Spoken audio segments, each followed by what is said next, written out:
wrapped your hair, and from your lips she drew the hallelujah, hallelujah, hallelujah,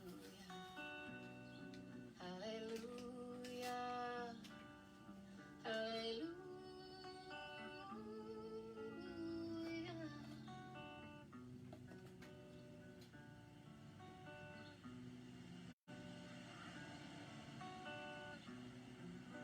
Hi, guys. Well, baby, I've been here before. I've seen this room and I've walked this floor. I used to live alone before I knew ya. And I've seen your flag on the marble arch. And love is not a victory march. It's a cold and it's a broken hallelujah.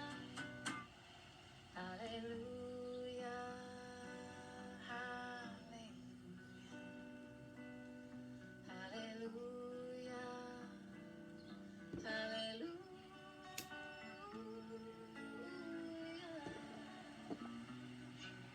I know. Hi, Bill. Hi, Dave. There's a God above, but all of it There's Padilla. from love was how to shoot somebody who outdrew ya. And I'm playing Canadian. This is the very first time I ever sang the song because I thought everybody sings Hallelujah. So let everybody sing it. But then I thought, today I have Canadians on, so I have to sing Hallelujah. How are you, Dave? I would love for you to come on the show. Please, please, please, please, please, please, please, please, please, please. Hey, Nick. Nick. What's happening, everybody? 11:11 with Jenna is happening tonight. Today was a great day, right? Mark Ruffin from Harlem, 122nd and Morningside. 122nd? Yeah, I think. It was really funny. I went over to their house to meet them one day. Hi, Ruth. And I was walking in a circle and I called him. I was like, Mark, I'm trying to find your apartment. And I was like a block away from where I stay. And I'm walking around going, is there a taco truck in the front? He's like, you're like, I can hear, he could hear me talking. Not on the phone, but we couldn't find each other. Jason O'Lane. Hi, Jason O'Lane. Oh, man. I miss you. I want you on the show, too. Ruth Love, Jason O'Lane's here. Dave Love, Jason O'Lane's here. So, I haven't fixed my squeaky chair yet. But it's all good.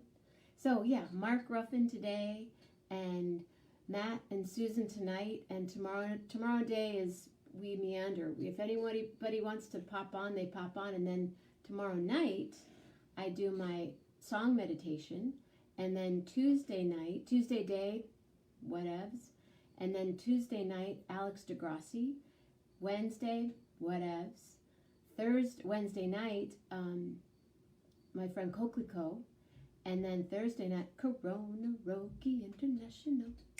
Corona Roki. So, Jason, play trumpet or something. Come do Corona Roki with us. Dave Love's there, Ruth Love's there, Mark Ruffin's there. We're all there. So, without further ado, I have... Mama Grace is here. We can start. It's all good now. I'm going to let them... I met these people one night at a gig. I think Jason, did you book Circadia? It was an interesting, really cool club. It was like a coffee house or maybe it was Marshall that booked it, or neither one of you. I can't remember. It was in kind of Mission Potrero Hill in the 90s, and it was this really, really cool coffee house where you walked in and went, wow, I feel like I'm on the set of Friends or something. You know, the perfect overstuffed couches and the perfect coffee place. Well, it was a Starbucks. But they didn't want you to know it was a Starbucks. They'd fooled us all.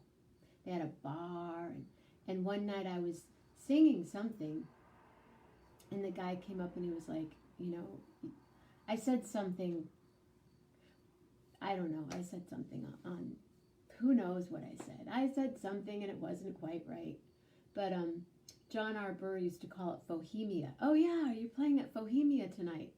But it was a cool place, and I met some fun people there. And Penn Jillette used to come to my show there, and there was a tequila bar right around the corner that I can't remember the name of, that was on like 17th. It was down where the Slow Club and everything was back in the day, and now it's not. This was in San Francisco in the 90s. You're dating, someone said that to me today. You're dating yourself, and I said, I am. Because I'm old and shit, but I've done cool stuff. And my father would say, birthdays are an accomplishment. So excited. They're like, who are Matt and Susan? Who are these people? Hi. Hey. Hi. We're WhatsApping because I don't think. Did you go on? Yeah, I'm not able to split screen with you, so we'll split this way. These are my friends, Matt and Susan, and you're really reflecting at the moment. So let's. What are we reflecting? Okay. No, it's me. It's Oh, me. it's you. You're Cool. kind of yellow. Let's see. Very yellow. Everything's. Oh, there you are. Hi. Hey. So,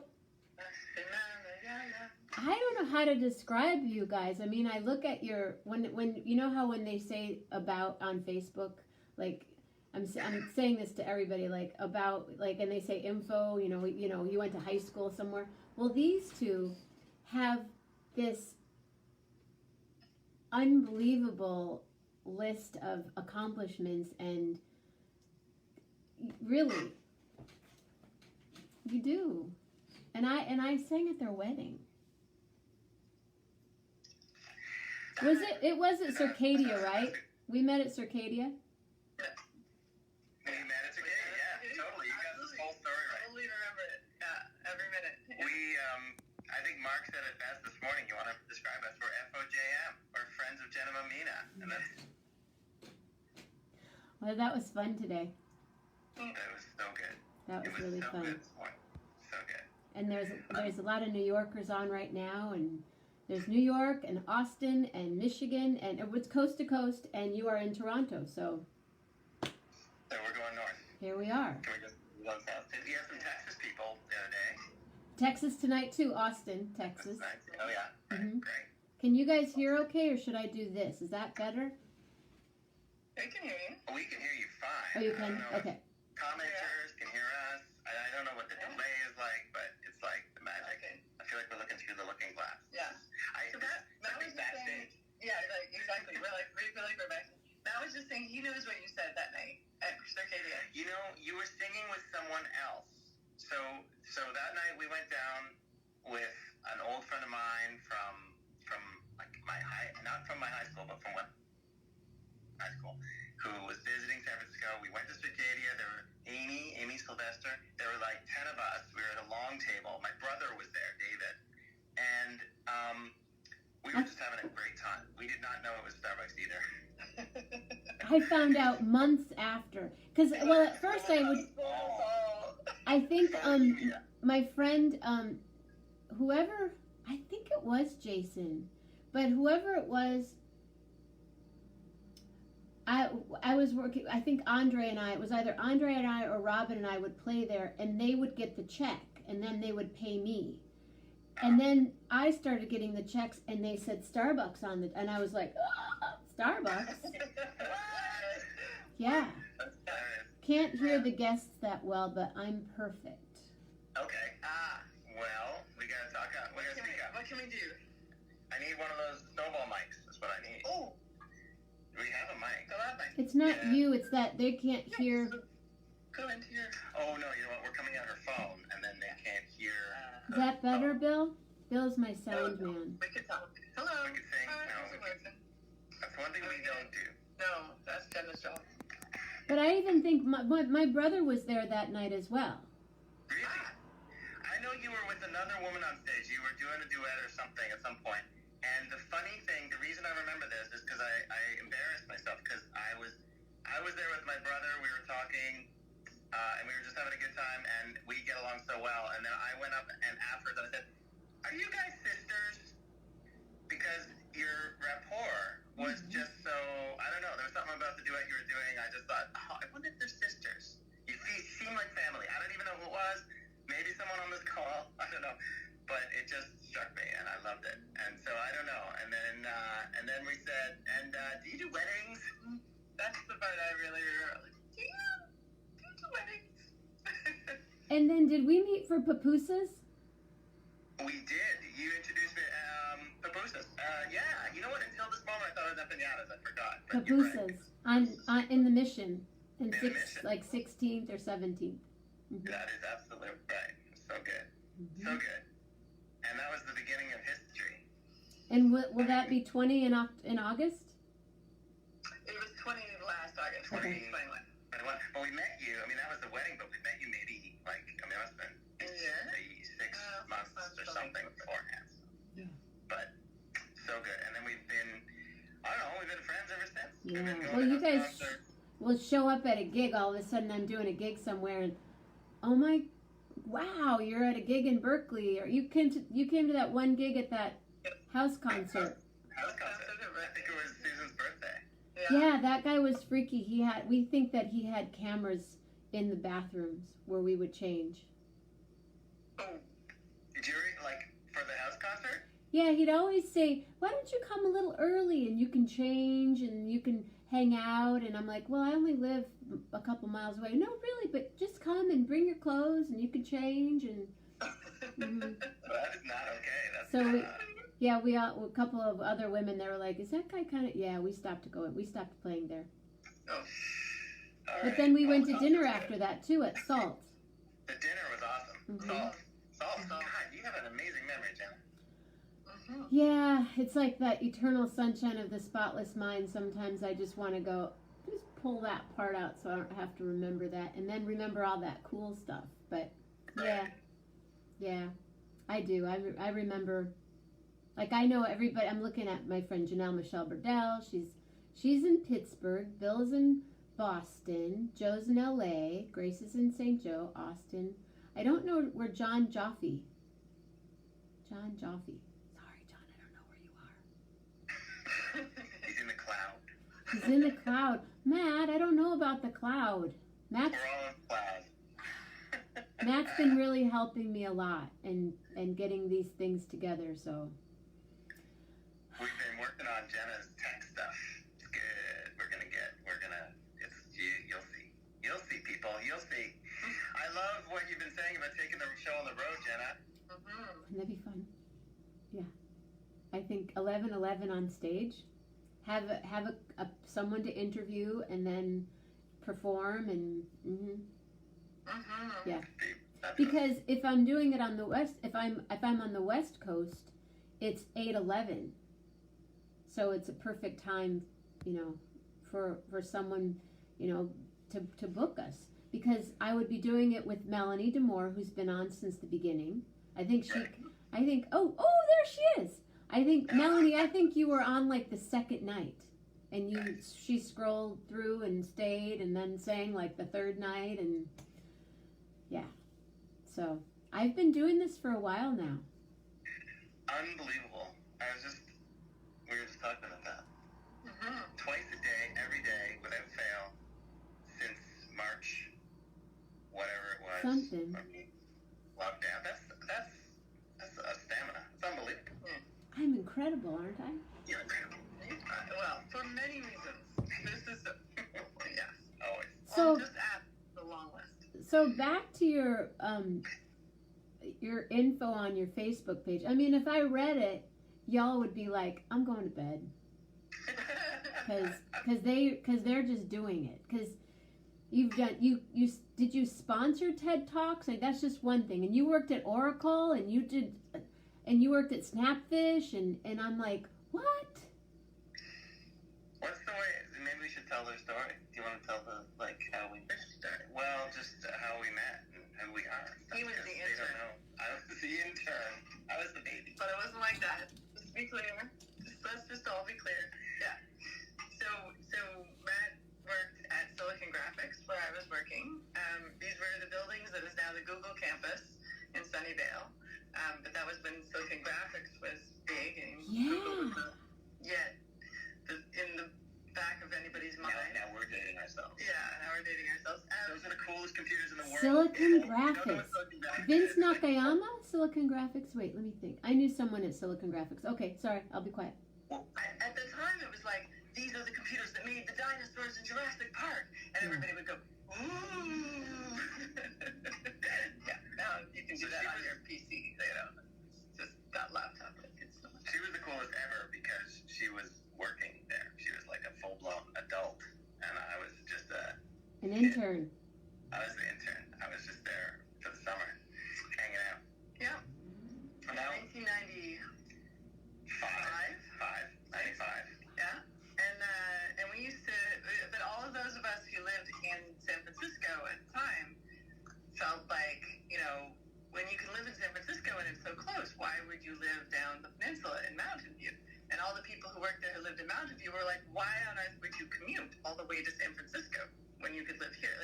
So there were these two camps, and I was in the San Francisco camp, and so was Matt, and he was living with his brother in San Francisco. So all of us, gave each other rides and commuted together and things. So we used to commute. We worked similar late night hours, crazy late nights, and so we would drive up the peninsula. I would drive. He didn't have a car, but I'd give him rides, and tell each other about our relationships and all this kind of stuff. Moan about our love life and all that. And there was no spark at the time. It was just like, oh, this nice guy, whatever. And then the next summer, Matt came back to San Francisco, worked at a different company, gave me a call sometime that summer. I was still working on the same project, but I was in Japan for an extended period of time. I came back. I got the message in those days, landline messages. And I was like, oh, yeah, Matt, that guy, nice guy. I should call him. Yeah. Yeah, no, nothing. So I'm like, okay, well, whatever. I mean, I wasn't. I was just hooking up as a friend, like checking in and saying hi. And then a year and a bit after that, in March, and on my birthday, we were both in Atlanta. So I lived in Boston at the time. I was at school at MIT, and Susan. MIT. I was at school at MIT. Sorry. I'm in like Mystery Science Theater for the for everybody else. I'll be quiet. Okay. Somebody has to go there. But anyway, I was going to Atlanta to a conference, and we were sort of in the same field because I had been an intern and doing the same thing. Computer science. Yeah, computer-human interaction conference on computer-human interaction, which is what we kind of still do, sort of. Yeah. And how to say, I ran into him? Well, that actually happened. Like, off the bottom of an escalator, we literally bumped into each other. Like, there was a bump. It was like, oof. And this is 2 years later, and we haven't seen each other. And it was like, I was like, hi. Oh, you never called me back. Right. Yeah, I think that's probably the first thing I said. Probably. And we just chatted, and then he was like, hey, we're going to see, my friend of mine and I are going to see Ashley McIsaac, who for Canadians is a big deal. So I don't know if anyone on your feed knows who Ashley McIsaac is. Ashley whom? What? Ashley McIsaac. A rock fiddler. Ashley McIsaac.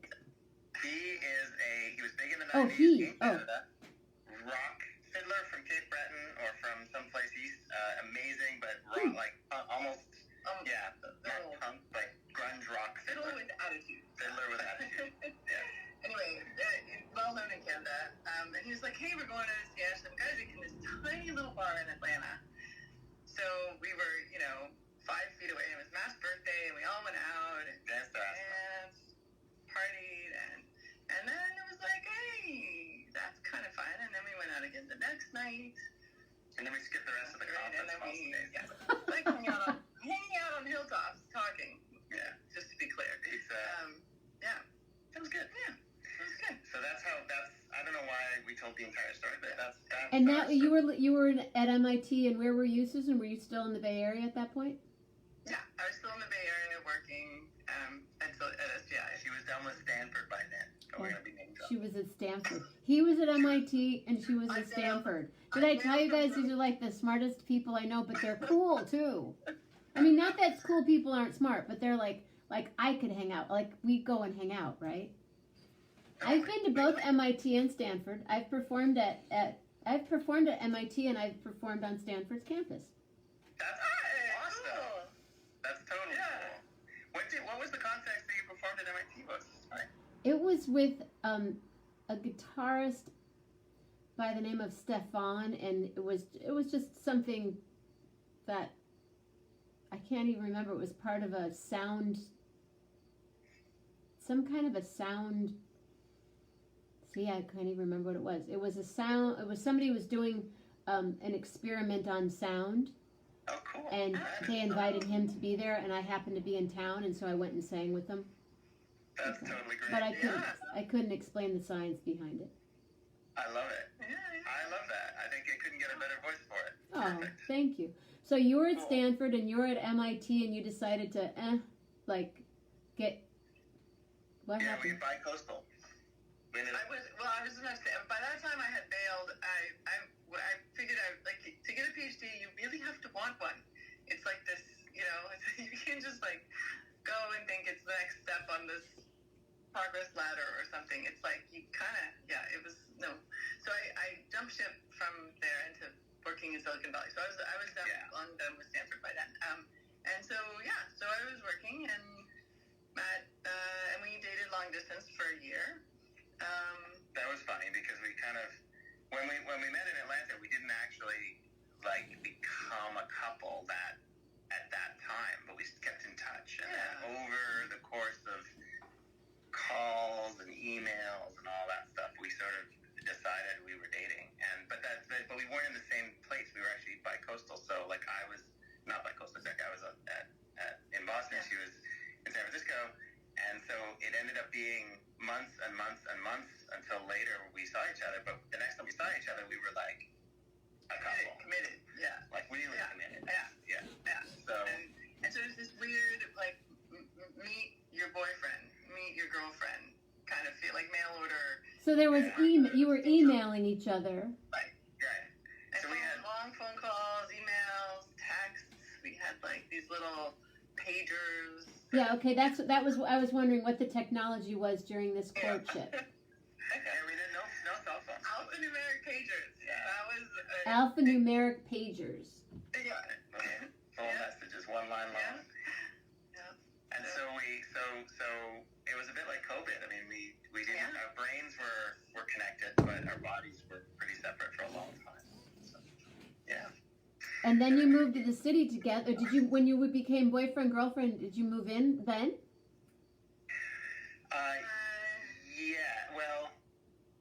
Yes, when I graduated. This summer.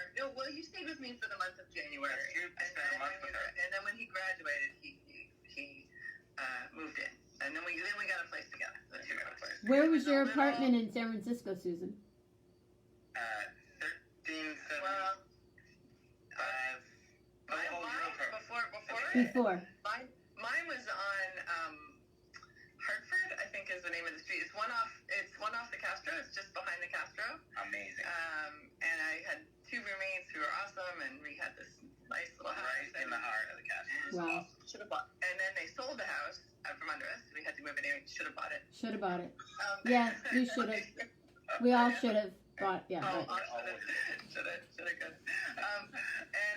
And then Matt and I got this cute little. It was like the carriage house, like behind the house. You go up an alley into the back of a house right at 18th and It's in Noe. And A few blocks from Dolores Park, Right. right next to the Castro. Oh, because I used to be on 20th, above Dolores Park. Yeah, not too far. yeah, right there. So you were living there when you went to Circadia. How'd you stumble upon Circadia? Like, how did No idea. you felt like I having don't know. Starbucks coffee? People, it's how it is for people, I don't know. It was a thing, right? Like Starbucks did such a stealth job of it that and it was their concept thing, right? Like we all read about it later. It was like they were trying out this new concept. Cool concept. Starbucks with booze. It was great. I wish they would have done it universally because it was actually really great. It had a little stage and all these tables and a coffee shop, and you could get real food there too, which was nice. Like not huge meals, but like enough food to tide you over, and then there was always something interesting on the stage. Like it just had this really lovely feel to it. And they served alcohol there. They did. Mm-hmm. And I just remember, like, I must have done a scat for cats or something, and I said something, and the manager, like, came up to me. He's like, don't talk. Oh, that's what it was. Oh, now I know. Now I remember. Okay. So I knew at that point that it was a Starbucks. And there had even been an article about them a lot of people were getting their windows broken, and cars were getting keyed and stuff. And I sang about it being a Starbucks on stage. And the manager was going, we don't talk about it being a Starbucks. Like they had some Starbucks coffee over in the corner behind a big beam. But they used to feed us, and do you want champagne, and do you want food, and do you want a coffee? And then by the last few times, we did a 1990. My brother did 1999. He did the New Year's show there. I ended up getting a really fat show somewhere else, and I had to leave. But yeah, we used to get all this food and all this stuff, and then by the end, they were like, "Here, we can pay you partway in cash and partway in check, and here's some tea. Have a good night." Yeah. Oh no. It wasn't working. Yeah. But it was a fun Bohemia. Bohemia. Isn't that great? John Arbor, he's so funny. So you moved, and then you moved to Canada, right? Yeah, No, well, New Zealand or where? Somewhere? The heck? Oh, hey, I got a squeaky chair too, Jenna. Hey, Cheers, squeaky. we're doing body music right now. Hi, Keith. Then Well, we got married. We got married first. We got married in San Francisco, right? At the Grand Cafe. You were there. There's Hotel Monaco. Yeah. Hotel Monaco. And there was a big shrimp table, right? Yes. Right? There was like a big ice sculpture. I don't know about ice sculpture. No, there was a croquembouche. That's Oh, maybe what you croquembouche. remember. I don't know if it was. The wedding cake was a croquembouche. The little profiterole balls. piled up with the I remember my guitar player like grabbed a shrimp, and I went, "You can't do that. You can't just grab the shrimp." And he was like, "I'm gonna grab the shrimp." Oh, that's funny. Somebody else they sang at their wedding in Las Vegas just came on. Hi, Gene Backus.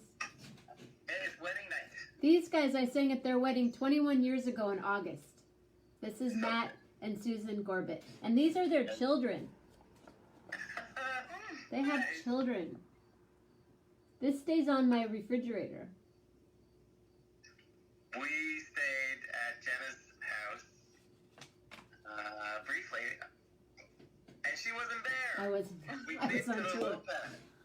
I've never spent so much time in this house in my life except for the last 3 months. Yeah. And we went and we hung there, and my kids made this for Jenna. That was a couple of years ago. Yeah, and his daughter made it, and she embroidered on the photo. Yeah. So Okay. fun. Okay, so then you moved. You were at Stanford. He was at MIT. Blah blah blah. No, I'm just kidding. And then what? We should fast forward probably. Fast forward. Yeah, well, we moved to Toronto partly because partly because Matt it was the one place in North America that either of us had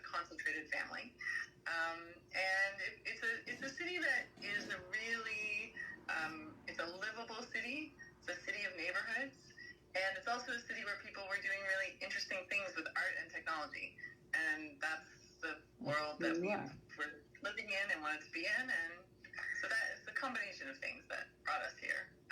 And that's also when we decided. So we moved in 2000, end of 2000, 2001. It was 2001 because remember. Right. Yes. Happened right when we were moving.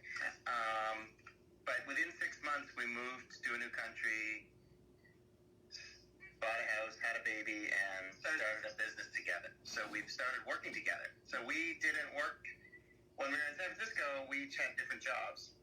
Susan was at Snapfish. She was at startups, and I was at Xerox Park in the Palo Alto. But we started. One of the things we figured out around that time is like we both love our work, and we love being creative and doing stuff, and we love talking to each other about it. And we were just destined for this place where we were going to be never seeing each other and only, diving into work. And we wanted to be with each other and build a life. So we said, well, let's work together. We didn't quite know what we were going to do exactly together. Like we just wanted to be in each other's projects and do stuff, make things. Large, interesting things with creative technology stuff. Yeah. That was. So we kind of held hands and jumped off a cliff and said, new country, new house, have a family, make a business, do a life, figure it out. And so we've been working together and doing different kinds of things, mostly in the field of art and technology, but also broader than that, what we call, experience design is really, that's sort of the broader term of it, because all art is experience, right? You do a concert, that's an experience. But there's kind of also there's a way you can design experiences for people. You can think about people really deeply and what they're going to care about. And so really experience design is sort of the back end of most of what we do, whether it's art or something else. Yeah. Does that make sense? Yeah. Okay. We do a lot of stuff we've ended up in this weird corporate training world, but that's partly because we're not corporate trainers. And so when we bring ideas in, we think of it as designing an experience for people. So how do they experience those ideas and take them on and go through a transformative experience or environment? And so the stuff we do doesn't really look a lot like corporate training, and so it's nice because we've gotten to travel around the world doing that. And that's one of the things we're not doing so much right now. Yeah, I know, isn't it crazy? Yeah. I can't think of the place in the city, the science place in the city. So your house is sort of like the Exploratorium. The cobbler's children. Right? Not exactly. We don't have a few interesting things. We have a couple of things. Yeah, we can take you on a tour. Yeah, take us on a tour, right? Janelle, my friend Janelle's here. She's like, very cool. This is so cool. I know. They're fascinating people. Maybe we should give... Yeah, okay. So for a while... Well, I think we should practice. Like for 10 years, what we started doing was making art. We started making all kinds of wacky, cool art with technology, and we ended up getting, being able to do things for some retail stores and for we did a big public art installation that's out there. It's a big sculpture that's run by solar power and it's connected to the internet and stuff like that. And so we did stuff we did a couple of projects in a hotel. In Toronto? Yeah, okay. Yeah, in Toronto. So most of the stuff in Toronto. We did a few projects back in the Bay Area, actually. We did some stuff in an airport, at the San Jose airport. We did a long project with them, and actually we're still working with them on some art and technology things. But because we were designing these experiences for people that used art and sort of technology, most of what we were doing was really always in a specific space. So it was like some kind of, we'd install a projector, or we'd make a monument, or we'd put robots or something like that. But we always found people would come to us and they'd say, like, we want to show people your work. Do you have a thing? Do you have a thing we can put in a gallery or something? And we never had a thing. We never had one, because it was always installed somewhere, and it was always big and complicated and stuff. So we have a little joke that we can't seem to imagine work that doesn't involve hundreds of small somethings. Tiny little things. All together. So it's like, oh no. Gears and things. We've Donna, one of the first pieces we did when we came back to Toronto was we did a piece called P2P, which is like P, the letter P, and then the number 2, and then the letter P, P2P. And what it was we worked on it with my brother. We do a lot of work with my brother, Rob, who's an electrical engineering professor at the University of Waterloo here in Canada. He's also just a really cool guy. And he's collaborated with us on a lot of stuff. But the first piece we ever did together was this giant marquee on the front of City Hall. There was like a big array of lights, 25 5 by 25 lights, so 125 light bulbs. And then in the square in front of City Hall, we put this board that had 125 light switches, just like you'd find in your house, like just little light switches. And each one was one bulb, so people could walk up to it anytime, day or night, 24 hours a day. They could just flip the switches and turn on lights on City Hall, spell out whatever they wanted, right? And it was all about, asking, what happens when you give the message to the people and give power to the people. And, power to the people. Just, some weird stuff happened. I'll tell you. We can go into that later. But the reason I wanted to do that preamble is we ended up the next time we worked with my brother on a piece, or maybe it was after that. But anyway, we wanted to do a small piece. So we have one artwork that we can show you that's in our house. And this piece was done for a show that was held. It's held every year in the Gladstone Hotel in Toronto. It's called Come Up. Say that again because you skipped out. Oh, sure. It's called Come Up to My Room, and it's a show, and they give over hotel rooms to artists and designers to create either show their work or create an experience or that sort of thing. And so we made this piece with that show in mind. It was shown in a hallway, sort of on the wall outside. But it had that sense, it sort of was inspired by that sense of intimacy and connection. So we'll take you on a little, kind of walk around our house. All right, ready? Yeah. Ready to come with us, everybody? Let's see. That's my chair. All right, we're going to see all kinds of things So, on the way. Matt, I was thinking this would be one great reason to know about eCam, because then I could be putting Matt and Susan Gorbet, like your name below, or Right. Right. Well, I noticed you started putting them in the I noticed you started putting them in the thing at the top where it says Jenna's live with, and that's kind of cool. So you can at least tag people there. yeah. That's right. And then your friends can scroll on and scroll through, and wow. So this is your house. You've seen my house. Oh, this is our house. Maybe I should switch it around. Well, how You should can we do flip. this? There's a mirror over there. Okay, we'll give you a quick tour. Switch the thing around. Oh, you get to meet our son Oscar as well. Mm-hmm. There we go. Okay, so there's Oscar on the couch. Hi, Oscar. Hi. COVID teenager. People from all over the world saying hi to you. More books. And There's the 2020 grad there's sign. the grad sign for Julia, our daughter, who just graduated and our high niece school. also. And our niece, who just graduated Yeah. in Boston. Yeah, here we can. And, oh yeah, now we're in there too. Oh, look. So what we wanted to show was Here we go. We'll turn around. So this is the piece we were just talking about. Let's see if I can get a good view of it. I don't know if you can. Oh yeah, you can sort of see it. So it's like a wood here. We'll come up, and it says I, and then there's just these 4 blanks. But Susan's turning the knobs, and yeah, you can see that. So you can write whatever you want between I and you. So she's writing I defy you. But then the piece has a thing that it does where Oh, so I don't know. yeah. So it's changing I rend you. one letter. I mend you. I tend you. And then it's done. So you can put whatever you want in there. Right. It's called From Me to You. So just put What's it, Jenna? yeah, give us a word. 4-letter word. 4-letter word. I can't think of any. You can't think of any 4-letter words. eCam. Data. You see, See, I'm trying to be. I data you. I data you. Okay.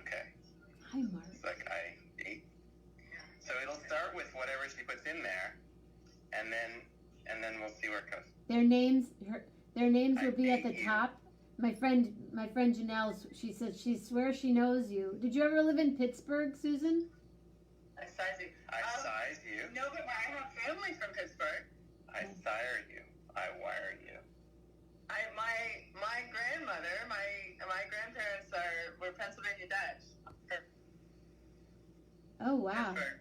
I love going to the. My stepmom is also from Pittsburgh. I have step genes from Pittsburgh too. Well, Janelle, the person who asked, is a drummer and plays oudou, and she's in Pittsburgh. So maybe. Ah, cool. That is such a cool thing. So that what is it called? This bar. I'm gonna come around and see what I can. Yeah. It's called From Me to From You. Me to You. And it was done. We collaborated with this woodworker. I'm gonna zoom in a little bit so you can see. But we worked with this woodworker who does this incredible, beautiful Rex Lingwood. Rex Lingwood. I love the sound that it makes. We added that in. Yeah. So that's important. Experience design. So your house is like going to the Exploratorium. I told I you. love you. Oh, I love you. Nice. We can do it. Oh, I lose you. I lose you. I pose you. I pose you. I can't wait to come see that in person.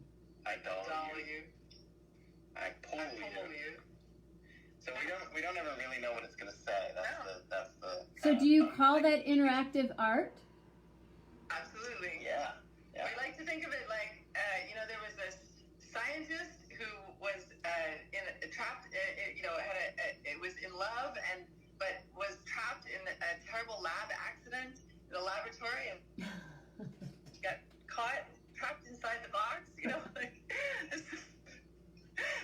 People always are like, what is it in there? So I like to think of it that way. I love it. Yeah, like just sort of because the fun thing about it is that you tell a story, right? Like it's just changing one letter at a time, but then you feel like, oh, there's this story going on there. I mend you, I rend you, I tend you, I mend you. You really feel it, and it's partly about how small changes make a huge difference both in language and in relationships. Susan, do you remember a percussion group? Did they happen to work at Silicon Graphics by the name of De Cuckoo? Oh, Cuckoo. Yeah. Sounds familiar. I know De Cuckoo. Crazy 80s hair. Yeah. Dreads and like one was percussing at the same like that Rubbermaid commercial thing that they did. Was like it was all electronic and technique. Like I totally remembered De Cuckoo. Is there someone online from De Cuckoo? Yeah, my friend Janelle. Yeah. Cuckoo. Oh my gosh, maybe even know each other from SGI then. That's what she said. Whoa, that's awesome. Yeah. Was she part of SGI? Was she part of Cosmo? I think she might have gone to. I told you. Oh yeah. So Midi Vale. Burning Man. Spiral Oasis. There's my friend Melanie just said these are some cool ass folks. I know, I have cool ass folk friends. What can I say? I can't help it. Y'all are too cool. I knew there was going to be a cool connection here somewhere. MIDI ball. We use SGI machines. MIDI balls. Yeah, they use the machines. Yeah. Maybe I know her. Maybe I'm at the Media Lab. If they did lots of at the Media Lab at MIT, and we did a lot of music things. I didn't, but people in my world did. Anyway, hi Janelle. Nice to meet you. Yeah. They're tagged at the top of this conversation. They will be tagged. For sure. Okay. So, community and connection, Jenna Mammina, 11 with Jenna, Emily and Pearl. I love that Jenna connects everyone. Should we go back up? Yeah. So you're walking through the restaurant. What'd you guys have for dinner? We're going up. What do we have for dinner? Oh, we had Jamaican. Jamaican jerk We ordered chicken. from a black-owned restaurant, and we had Jamaican jerk chicken and curry goat and beef. We Nice. tried to do that yesterday, and it didn't work out, and so we did it today. Yeah. It's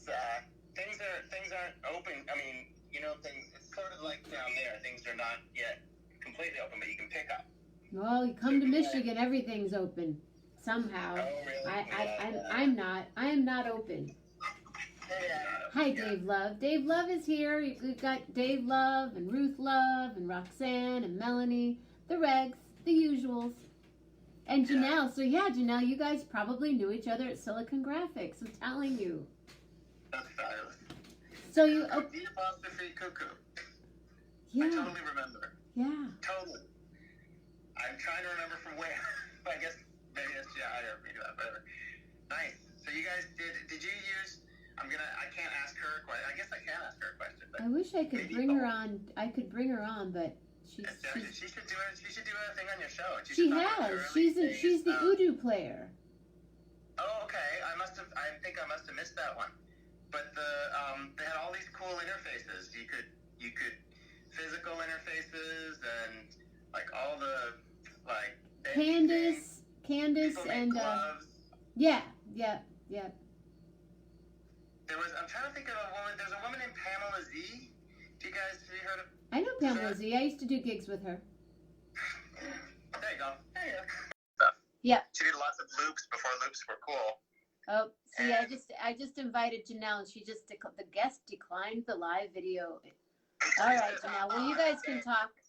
Y'all can talk later.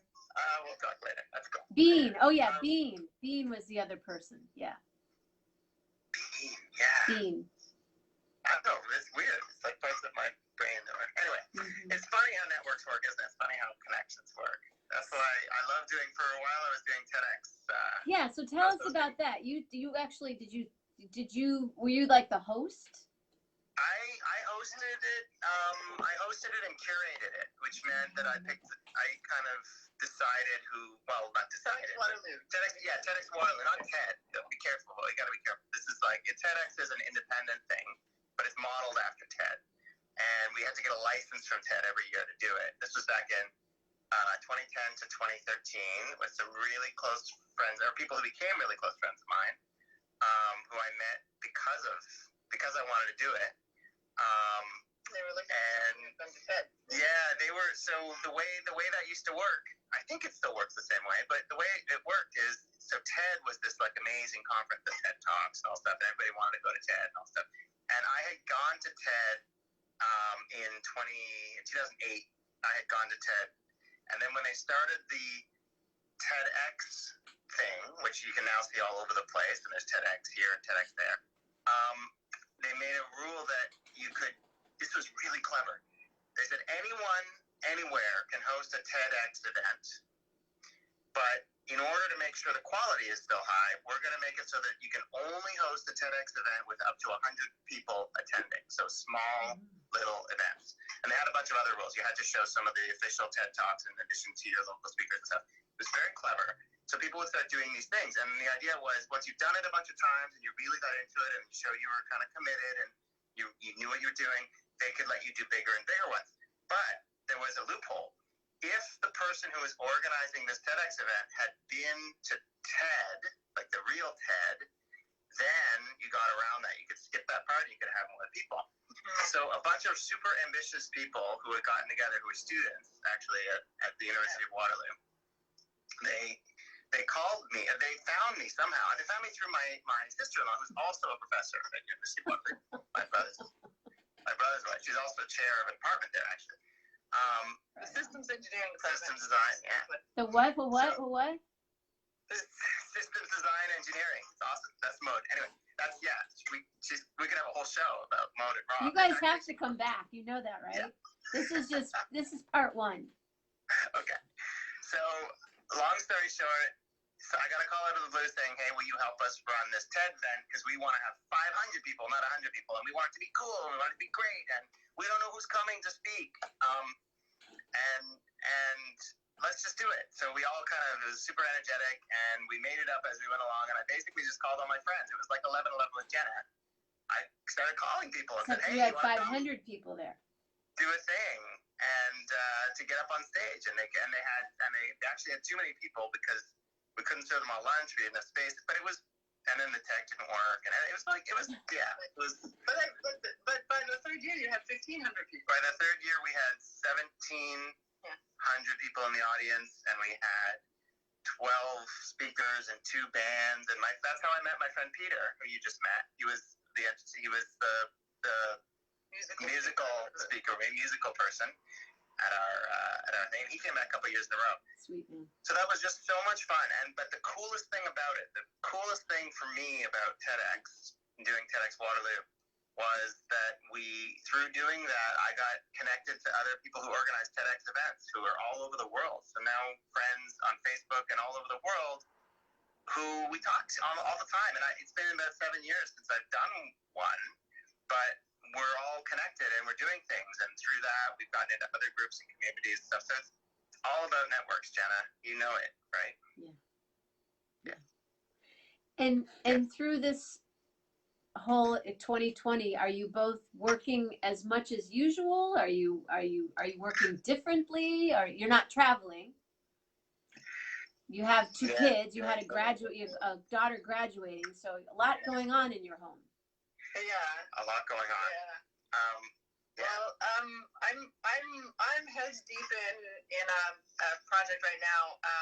I have spent the last 3 summers. I've spent my July at the University of Waterloo, actually helping run a program that's called SHAD Canada, and it's a program for high school students who are interested in STEM subjects.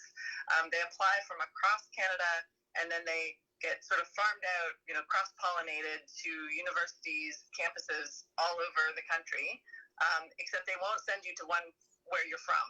So they actually, they make sure, and so we have 54 SHADs come to Waterloo, and we stay there for a month in university housing in the dorms with them, and and we do a big design project, and that's why I kind of got roped in, is that Matt's brother, Rob, is the director of that program, and he asked me to come and redesign the design thinking project portion of that. And we usually have these big, hairy questions like, how might we help Canadians reduce our individual energy footprint?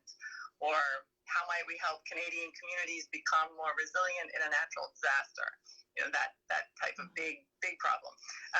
And so this year, of course, we can't do it because Bring the people together. Nobody can come together. So we're actually running SHAD online.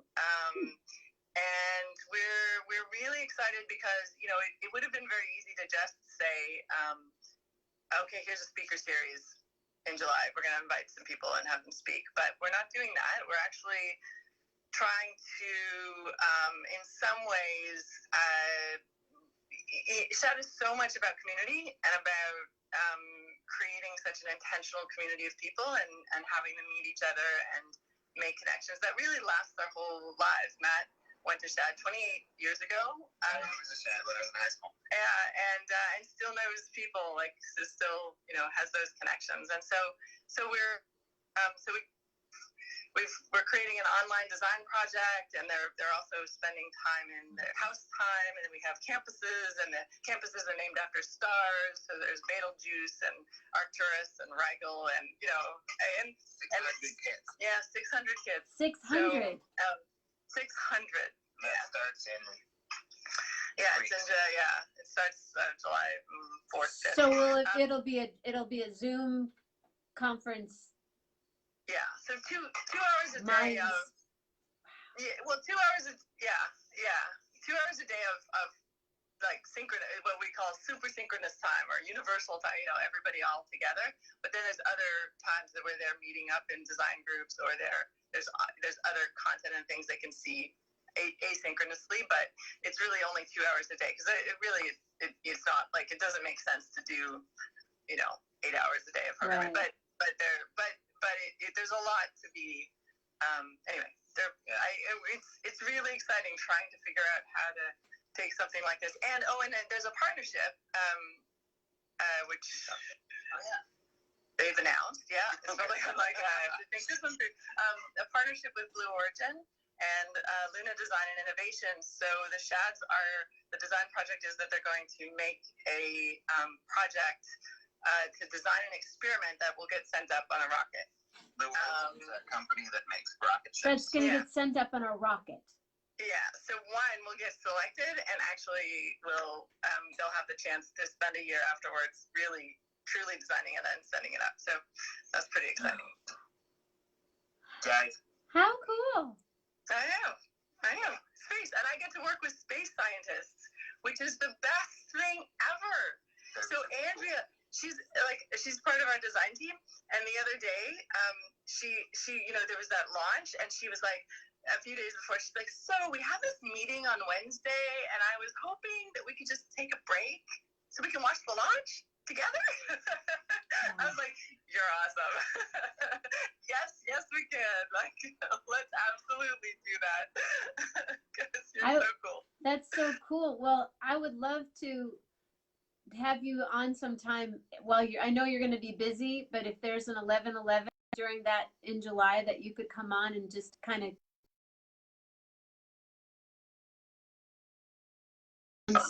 it sounds so fast. Look at she has a beautiful smile. I look at this smile. You froze for a second and you had this but oh no, I would love for that to happen if you could. Find 10 minutes and go, here we're talking with space science. I don't know any space scientists. Do I know any space scientists? I don't think so. Maybe. I know. I'll have to think about that. I might. They're cool. Do you know? Okay. I have to just share something that I learned with you about the space science thing, because they say so they send these experiments up and they get 3 minutes of microgravity to do the experiment in, and it's like that is a huge amount, because in the Vomit Comet, the planes that go up and down, they only get like 30 seconds at a time, so like 3 minutes is like an eternity. It's pretty awesome. Okay, so then they say, so it's like, why would you want to do an experiment in space that, like, for any reason other than, like, sending people to space? Like, why would a company it's on Earth? And so apparently what they say is that if there are all sorts of scientific phenomena on Earth that are affected by gravity. So if it sinks, floats, flows, or grows. Okay, so like those, I love that phrase. Sinks, floats, flows, or grows, right? So like convection is all about gravity. So like plants, the way they grow, all about gravity. So like all of these things are totally affected by gravity. So if it sinks, floats, flows, or grows, it's different in space. You can do a song about that. I can see it. Sinks, floats, flows, or grows. Totally different. Yeah, it's all different. There's a song in there. Yeah, there is. That's what they say. Microgravity. So it's going to be. So they have 3 minutes to do all 4 of those. To see what. So no. You pick one. You do like some tiny little experiment. Like, does the fluid move through the tubes from point A to point B, and what happens when it does? Like you actually take your big idea and you narrow it down to one thing, and you do that one thing, and then you find out something, and then you do the next one. So there's it's a process. It's not easy. So you have to. So we're focused also on making sure that when the Shads are looking at this, they're looking at the impact, right? They're not just doing a science experiment. They're like connecting it to the bigger ideas and the bigger sense of impact on humans and what it means. So that's one thing. Okay, so that's one thing. My friend Dave Love wants to know if you could sing "Fly Me to the Moon" on Thursday, because we're trying to get our ratings up. Corona Roki happens on Thursday. Okay. I gotta say, Jenna, and we talked about this. That's one thing we don't do, Nelson. But we'd like to. What's that keyboard? I saw a keyboard in the living room. I know there's a snake, but I also know I saw a keyboard. Yeah, no snake. I will occasionally get talked into singing a Billy Joel song in karaoke. Wait a minute. I didn't know this. So Thursday night, just so you know, Corona Roki, you may be right, I may be crazy, but it just might be a lunatic you're looking for. So that means I get to see you twice in 1 week, Susan, on Thursday night at after 11:11. Apparently, I just signed up. You just signed up. You're first on the list. Nice. Maybe right. And you're making my producer very happy. He's sending lots of love, lots of hearts right now. Yeah. Woo. I like the woo part. Actually, the woo. Woo! So, would you have wanted to be an astronaut, either one of you? I think there was a brief moment, maybe, in my childhood, but I was mostly focused on wanting to be a neurosurgeon. You said brain people. That didn't go that way. I'm still really interested in people's brains, but not in that way. You keep them on the inside now. What made you decide not to do that part? Well, in grade 11, as the Canadians see, I've been Borged to Canada. So I used to call it 11th grade. Now I call it grade 11. Grade 11. That's how you say it in Canada. Grade 11. That's Canada.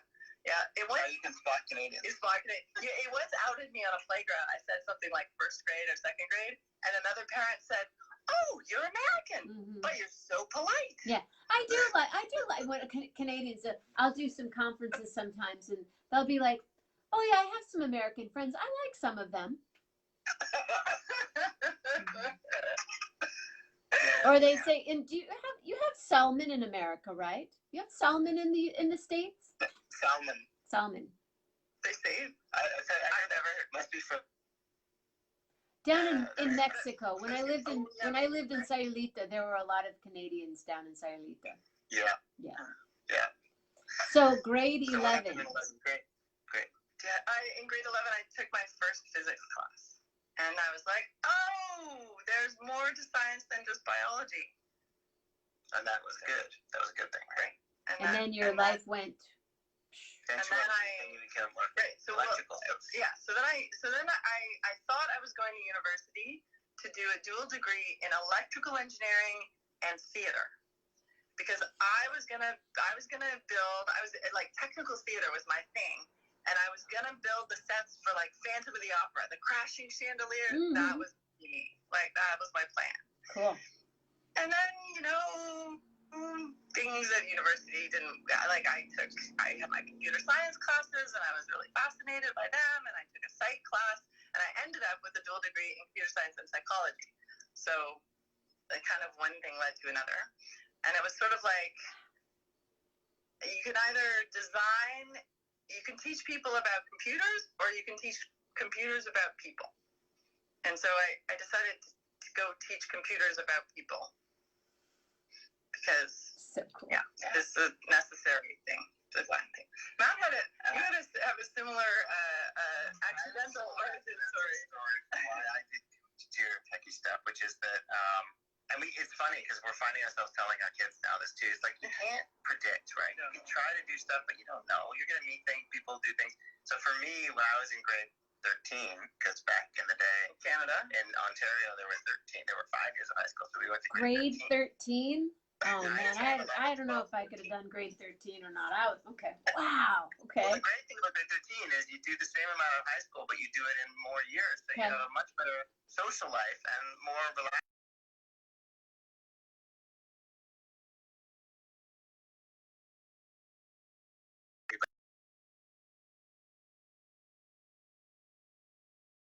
But my whole thing was I was really into arts, but I was also really into science and math and stuff. And so I decided, I had heard about MIT, and I said, okay, well, I don't know. I can't decide between being an artist and being a tech, doing tech stuff. So I didn't apply to any science or technology or engineering programs in Canada at all. I only applied to art schools. And then I applied to MIT, and I said, well, that's a hard school to get into. If I can get into MIT, then that's it. I'm going to stop all this art crazy stuff. I'm not going to be an artist. I'll let them decide. I'll go to, I don't want to, let's see, be an artist or go to MIT. Well, see, whatever picks me first. So I let them decide. I got into MIT, and I said, okay, that's it. I'll be an engineer, and I'll stop doing art things. And then that, of course, didn't happen. But I discovered architecture.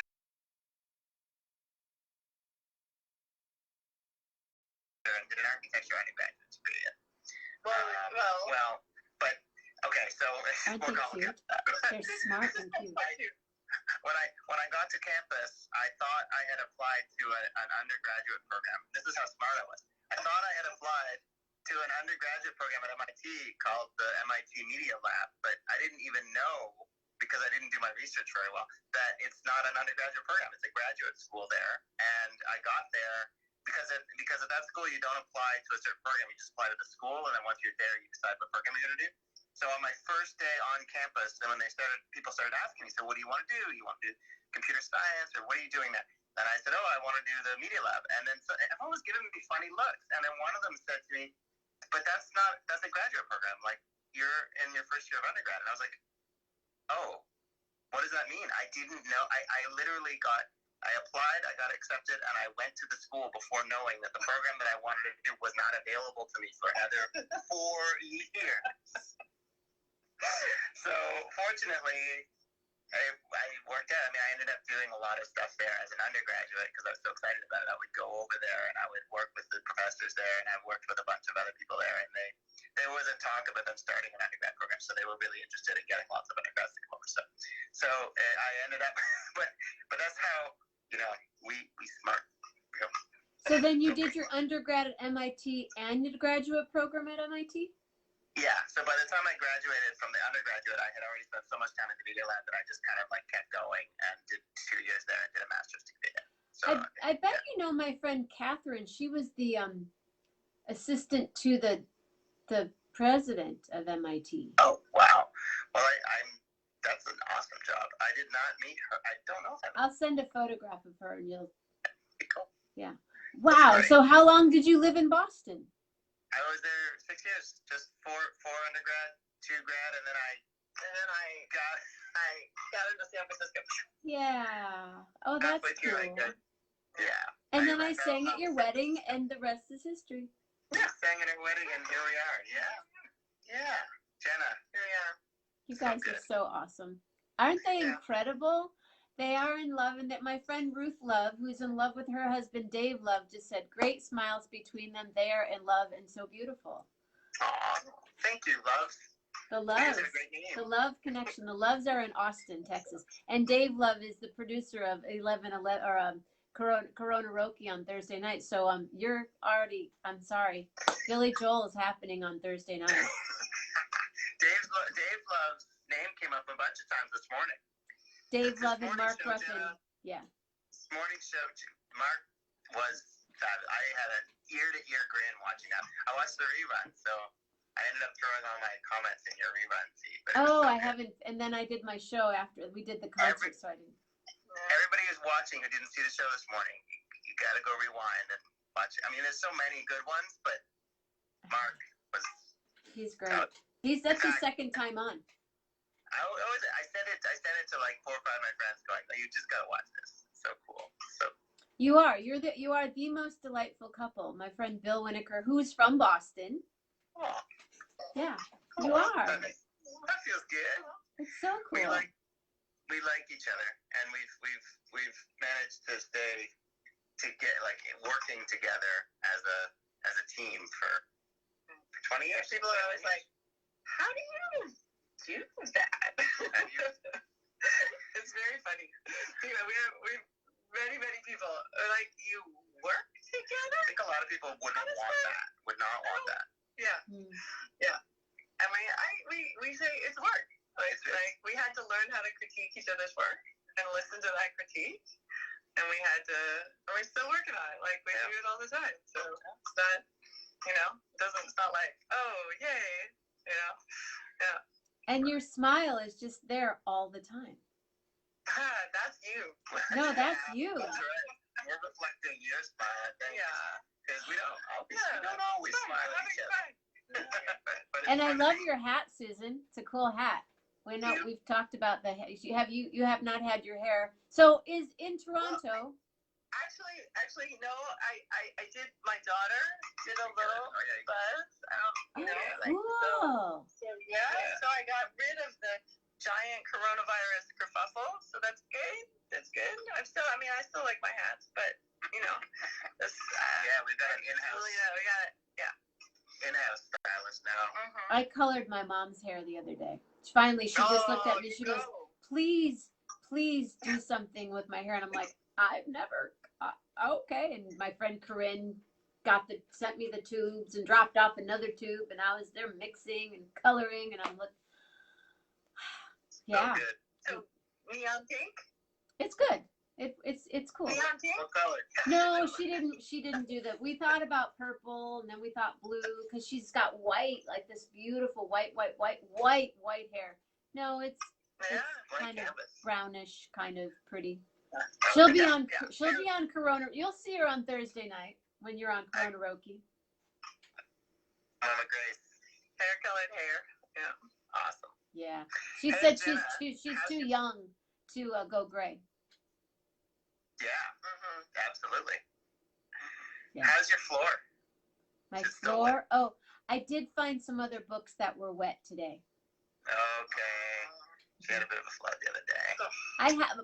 Let me just say, Bose noise canceling headphones really work, and they cancel out running water. Oh no! Oh my god! If Dr. Bose were still, I would call him up and say, you can't hear running water, and then you can't hear overflowing sink water when you have your noise canceling headphones on. Yep. Dr. Bose, he was an MIT prof. Yes. He taught a lot of my friends, and there was always, I don't know if it's apocryphal or not, but people said if he got an A in his class, he got an automatic job offer at Bose. Oh. Back in the day. It was a hard class, acoustic engineering, right? I mean, that's bet. like tough stuff. My whole family worked for Bose. Oh really? Yeah. I didn't know that. Yeah, we sold So Bose. did you meet him? My sister met Amar, and I met another family member when we sold Bose Wave, the acoustic wave, the big acoustic wave, and the wave radio, pre-CD in all over coast to coast, everywhere in hotels and conferences. Changed everything, right? I mean, that really changed. People used to, like, before that it was stacks, right? You'd have the biggest. Well, that's what they would do. They would invite you into this. They would send you a thing in the mail. It was, if we didn't do conferences, we did a lot of dental conferences and like at the Javits and stuff in New York. And it used to be door to door with a binder. Now we didn't even have the machine. You had this binder and you'd go, and then it does this and it does this. And then they started. You just talk to people about it. You couldn't even play it for them. Wow. And then when they would have us in a hotel, they'd have 2 banquet rooms. And the one banquet room was like a theater seating you'd walk in and there was a big video with these huge speakers. Yeah. And the TV. And they'd show you this infomercial on Bose. This was in the 90s.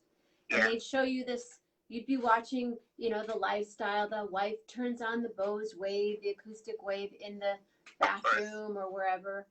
And then they'd say, and would you like to know more about this? And people were like, yeah, I want to know all about it.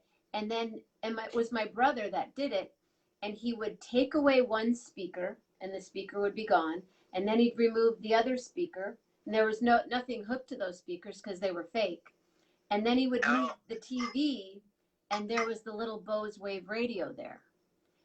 Then he would walk him into the other room, and my sister and I would be in there with 6 or 8 Bose Wave radios, and people would come up and sit down at the tables, and they'd go, I want 10, or I want 5, or I want... And we would just be writing up these orders and selling Bose Wave radios and acoustic wave radios. Yeah. They called us the Flying Maminas. What a great story. That's so Yeah, it cool. was fun. It was a really good time. Our parents sold radios. Mitch, Lisa, Jenna, family, wives, girlfriends. Wow. And were you guys ever playing recordings of your family? Like you guys were all singers and musicians? Well, that's when I first started selling my record. Under the Influence, I would use that as an example. They would always give us this classical Bose compilation, classic CDs, and I'd be like, here, put this in. And then to this day I have fans that would say, I bought a Bose Wave radio from your sister in the Denver airport, and she gave me one of your CDs, and I followed you from there. Yeah. That's awesome. So great. Was that as fun as it sounds? Like to It travel was really with fun because they were sometimes Mitch and Lisa would be in Atlanta, and my brother Nino and I would be in Colorado, and our parents would, we're going to fly to Colorado, and we'd get them on the gig to sell radios. And then we'd have dinners after. We got per diems every night. We stayed at Hilton hotels, and then we'd stay in like the presidential suite at the Hilton Hotel because we'd stayed in so many for so long. And Yeah, of course. Yeah. and we'd stay at the Seattle airport. The Seattle Hilton was near SeaTac, and there's a great story that goes along with that. But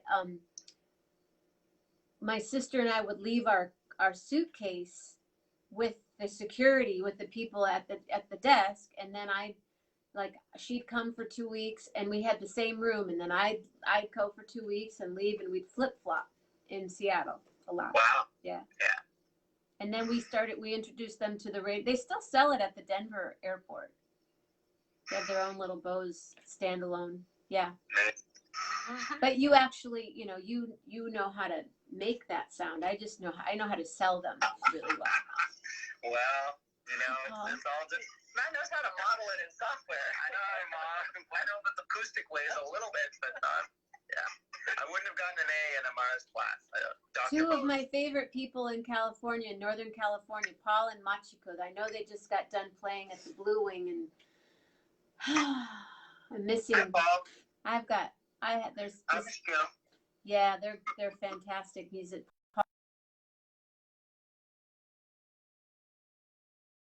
Paul's a keyboard player. Got hold it. A friend of mine just called. You're back. Someone just called on. I'm like, no, I can't answer phone calls. Not in the middle of my show. But anyway. I just realized this is like, can we go for the record for the longest show? I don't know how long I just looked at the clock. I'm like, what how time do we is do it? that? What time is it? It's 12. like 12:30. It's not 11:11 anymore yet. You're close to the record. I think it was with I think Mark Ruffin, and I think you're right there. Mark Ruffin and Gary Lambert. Whoever's still with us. It's almost. Thank you for hanging. It's almost 1, 2, 3, 4 in 3 Oh, minutes. I love 1, 2, 3, 4. Oh, I love it. Well, we have to stay on for that to celebrate 1, 2, 3, 4. So Hey, we got all. Your daughter's graduation. Did they do the drive around thing? They did a parade here in town today. Oh, that's nice. That's sweet. That's a fun thing. We've seen a lot of like little bits and pieces of that. We don't know what the mood's gonna be. Actually, it's funny. Her school for a long time has done graduation in October. Strangely enough, on Canadian Thanksgiving or that weekend. I love Canada. I would love to graduate in October. Heck yeah. I just find it a little strange. But this year, I don't understand it, but yeah, no, exactly. So They come back for it. But this year was the first year they were planning to do it in June. Oh yeah, no. Maybe they might go back to the October thing. I think so. We may not have an official event. So they haven't actually announced it, which I kind of feel like, hello. Well, school's not out yet. I mean, in the U.S., the kids graduate a lot earlier. Yeah, they're graduating this week. Yeah, most of the schools here, they go to the third week in June. Third or fourth. But everything is still up in the air. And Julia, to be honest, she's, Julia has a a snake. lot of the seniors are done. They're just done. They're done, right? So Like, what do they do? they Hang have out all this- day long and play video games? I don't know. Well, she's doing partly, of course. Yeah. Lots of online. There was a lot of figuring out university things Things to going watch, on. Picking up courses the other day. Yes, there's all the. There's the figuring out university stuff. So in Ontario, they had to declare which university they were going to by June 1st. So that was the big date, and so So there's a lot of that. Where is she going? Waterloo. She's going to Waterloo, which Waterloo. come up tonight. That's a good. It's a university in Ontario. Cool. My brother and his wife both teach there. Yeah. There's a last minute switch from her other, the one that had been the front runner for months, McMaster. So yeah, she made a choice. She's happy. She's going to a speech communications program. So yeah. What else did she do? She just right before Corona hit and we all had to stop doing things. She got her driver's license like before. Yeah. So as a young driver who can now drive around but can't go out with her friends and stuff, she loves driving. She has been doing deliveries for shelters, drop-in shelters, and homeless shelters, and all these places. There's a network in network in Toronto called the Drop-In Network, and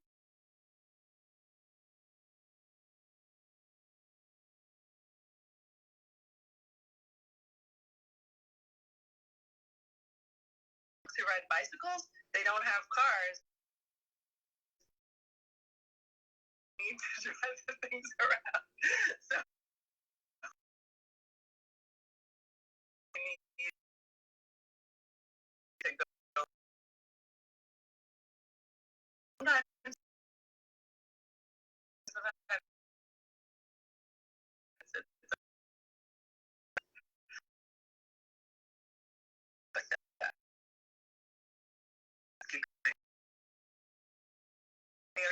day or two a week, and it's funny, a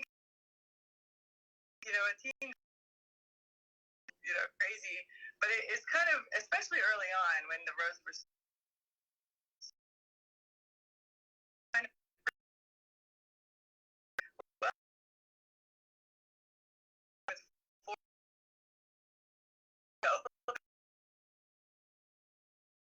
time on empty roads,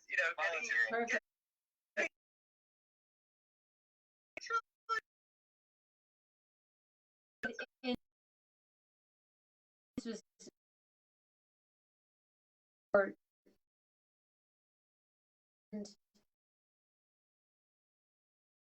was that were going to be getting their license, and they gave them their license without testing them. Yep. I read that. They just said, here, forget about the test. Just, there you go. Yep. Priorities, I guess. Wow. Yeah. I guess. Yeah.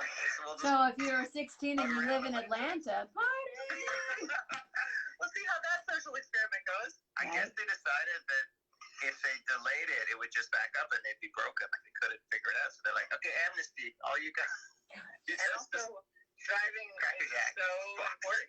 That's true. You can't get a job. You can't do. You can't do so many things unless you can drive. And in so many places, especially in the U.S., but in Canada too, you almost So I can see the arguments.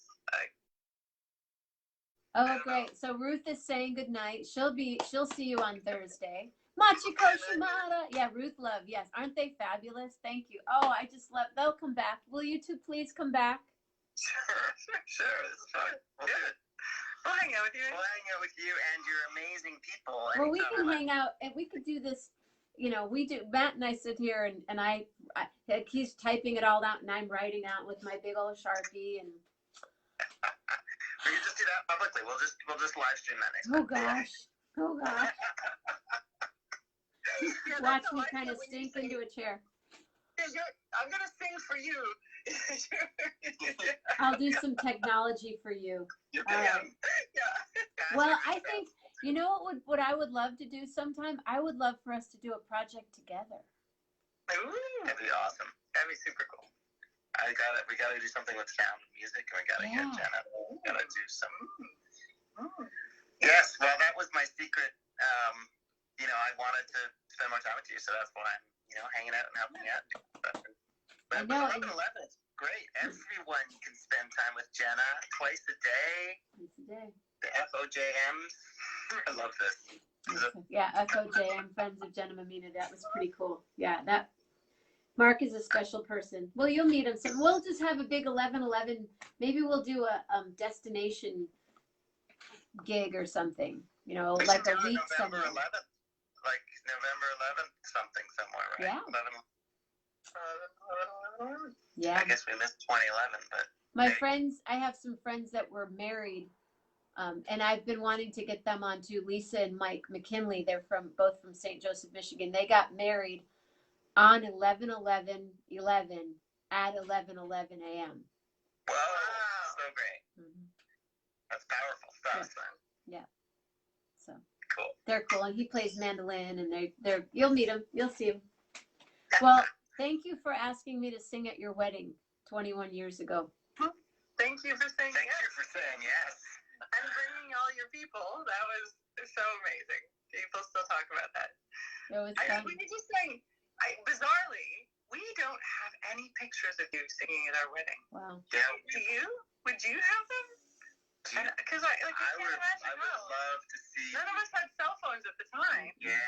And I just remember my friend doing mimicking some swimming thing by the shrimp stand, did the hokey shrimp pokey. tower. But my brother sang also. He did. He led us the hokey The pokey. hokey pokey. And didn't he get in a little bit lower now? And a little bit lower now. Oh, You were on the ground. It was the best hokey pokey you guys have ever. Yeah. You've never seen a hokey pokey like that. That was Nino. Yeah. Yes. Well, Anyway, come back, but I'll see you Thursday.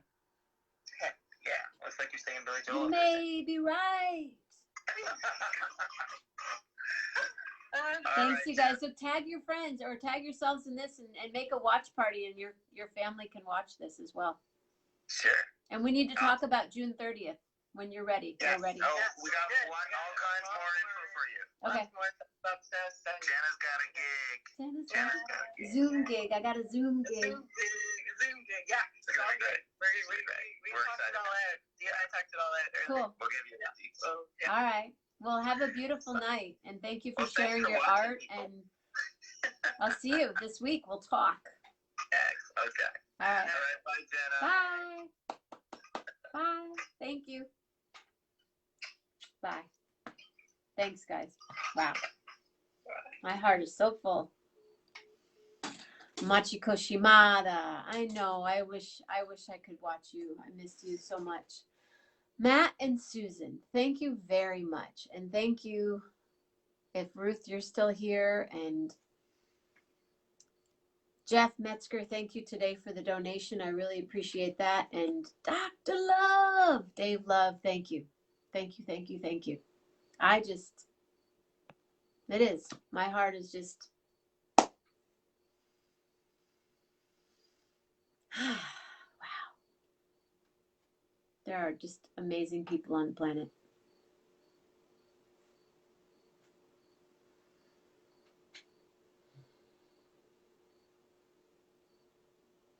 Thank you, Matt. Thank you, Susan. Thank you, everyone, for being here. See you tomorrow morning, 11:11 with Jenna. And then tomorrow night, meditation. And Tuesday, Alex DeGrassi. And Wednesday, Coquelicot. And Thursday, Corona Roki. Good night. Good morning. Love hard.